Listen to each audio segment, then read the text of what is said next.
karena mereka nemuin kerangka manusia yang tertanam cukup dangkal di tanah. Karena ini mereka pun langsung melaporkan temuannya ini ke pihak kepolisian. Gak lama kemudian pihak kepolisian pun langsung berdatangan dan langsung menyelidiki soal temuan ini dengan dievakuasi ke RSUD Sawer Gianding yang ada di kota Palopo untuk diotopsi. Setelah itu kabar soal temuan ini langsung menghebohkan seluruh warga Palopo.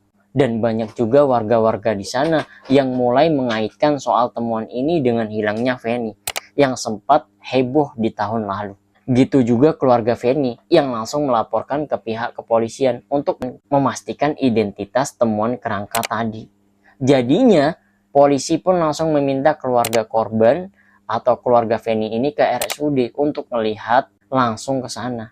Setelah dilihat, keluarganya pun langsung yakin kalau itu adalah Feni. Karena keluarganya emang tahu betul kayak gimana susunan gigi Feni dan jenis rambut Feni. Belum lagi keluarganya juga tahu persis barang-barang Feni yang juga ditemukan di situ, yaitu sarung Bali dan cincin yang biasanya digunakan Feni. Nah, setelah yakin, mereka pun langsung menjalani tes DNA untuk memastikan secara forensik. Dan hasilnya pun memang menunjukkan, bahkan dipastikan kalau itu adalah Feni. Karena ini, salah satu sahabat Feni pun langsung menjadi saksi yang ngaku soal kecurigaannya ke pacarnya Feni, yang mungkin aja sebagai pelaku di balik ini semua. Karena Feni dan pacarnya sebelumnya emang sering bertengkar hebat. Karena informasi ini, banyak media-media yang nuduh pacarnya sebagai pelaku. Nah, jadinya pacar Feni yang nggak tahu apa-apa itu pun pastinya kaget dari semua tuduhan yang dilayangkan ke dia. Sampai dia pun sempat diperiksa kepolisian untuk memastikan apakah dia terlibat atau enggak. Nah, ternyata setelah diperiksa sama sekali nggak ditemukan bukti apapun kalau dia terlibat, sampai akhirnya dia pun dibebaskan. Setelah itu, pacarnya juga sempat mengklarifikasi atau mengakui terpukul dari semua tuduhan ini, terutama media-media yang sudah memberitakan seolah-olah dia adalah pelakunya, yang menggiring tuduhan publik pun mengarah ke dia. Yang pasti itu sangat-sangat merugikan dirinya. Apalagi tuduhan ini terjadi di tengah-tengah dia juga yang sedang berduka soal apa yang terjadi dengan Feni yang sebagai pacarnya. Tapi soal siapa pelakunya sebenarnya saat itu masih juga belum diketahui. Yang mana ini pun ngebuat banyak warga di sana sampai demo dan protes karena mereka menganggap lambatnya penanganan dari kasus ini.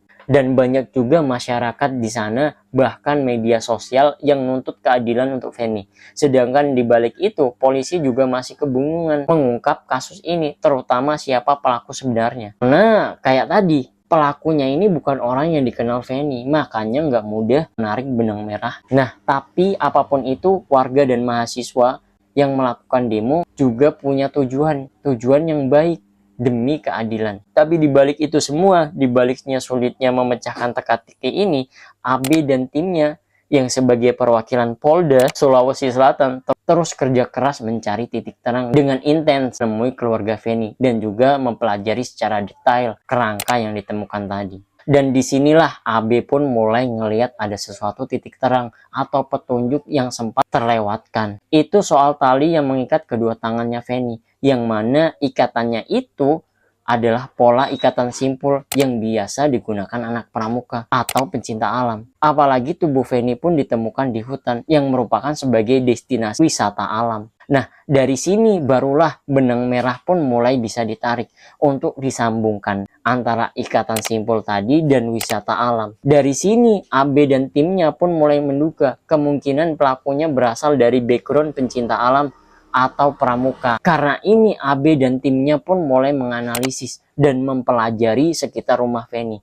Dan disitulah AB pun mulai ngelihat adanya bengkel di sebelah rumah Feni yang biasa dijadikan tempat tongkrongan para pemuda di sana. AB pun langsung mendatangi bengkelnya dan sempat ngobrol dengan salah satu pemuda yang ada di situ, yang merupakan temannya Ama. Nah, tapi saat itu Ama ini sedang nggak ada di situ. Terus dari obrolan itu, intinya AB pun jadi tahu kalau pemuda-pemuda yang nongkrong di situ kebanyakan dari komunitas pencinta alam. Ditambah AB pun sempat dan mendapat informasi mereka yang katanya ada salah satu dari mereka tahun lalu atau sebulan sebelum Feni hilang itu sempat masang kanopi di rumah Feni, yang mana orang itu adalah Ama. Karena ini pertanyaan AB pun makin mengkerucut. Apakah AB ini punya hubungan sama Feni? Nah, ternyata pengakuan temannya kalau Ama sejak lama emang suka sama Feni. Bahkan sempat bercanda kalau dia pengen ngebawa kabur Feni. Biarpun Feni nggak kenal sama Ama. Dan di situ juga teman-temannya pun ngakui kalau Ama bukan anggota dari Forum Pencinta Alam. Tapi Ama ini sering nongkrong aja. Nah, karena udah kenal dan dekat, Ama pun sering ikut mereka dalam kegiatan camping. Salah satunya mereka pernah camping di wisata Alam Batu Dewa, tempat di mana ditemukan tubuh Feni. Lagi-lagi benang merahnya semakin tersambung. Karena ini AB pun makin berambisi untuk nyari informasi soal Ama lebih dalam lagi. Sampai akhirnya disitulah petunjuk baru ditemukan, yang seolah kepingan puzzle-nya pun mulai tersusun. Karena saat itu AB ini dapat informasi kalau Ama beberapa tahun lalu sempat kerja di sebuah perumahan Bukit Baruga di Makassar, tempat di mana ditemukannya mobil Feni. Dan lagi-lagi benang merahnya semakin tersambung, yang mana dia pun menguatkan dugaan mereka kalau Ama mungkin pelakunya. Karena ini barulah AB dan timnya pun mulai melakukan pemburuan. Nah, ternyata sejak beberapa bulan terakhir Ama udah minggat dari rumahnya di Palopo, yang ternyata saat itu dikabarkan kalau Ama ini sedang bekerja sebagai buruh di pabrik es balok yang ada di desa Saptamarga, Kabupaten Luwu Utara. Karena ini di tanggal 20 Maret tahun 2025, tim kepolisian pun langsung melakukan penangkapan ke sana. Nah, tapi pas ngelihat polisi datang, Ama pun langsung berusaha melarikan diri, yang akhirnya berhasil diamankan setelah dihadiahi timah panas di kakinya. Karena ini, Ama pun langsung dibawa ke Polres Palopo untuk diperiksa lebih lanjut. Sedangkan rumahnya juga diperiksa, yang mana disitulah polisi nemuin salah satu barang bukti yang enggak terbantahkan lagi. Karena di rumahnya polisi nemuin koper milik Feni yang disimpan. Karena ini dengan bukti yang ada, Ama pun enggak berkutik, yang akhirnya enggak punya pilihan lain selain pasrah, mengakui dan menceritakan semuanya, yang tega melakukan itu semua ke Feni. Terus setelah kasus ini terungkap, pihak keluarga pun sampai berterima kasih dengan AB yang berhasil mengungkap kasus ini, yang dikenal sebagai kasus dengan tingkat kesulitan yang cukup tinggi, yang emang AB dan timnya pun butuh tenaga, waktu, dan pastinya pikiran ekstra untuk ngebongkar teka-teki sulit di kasus ini.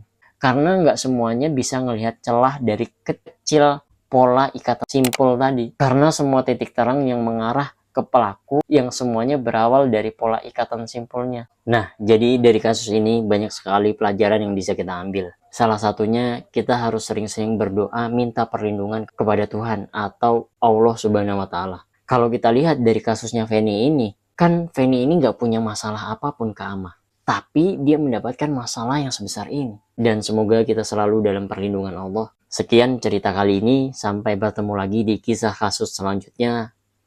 Bye-bye.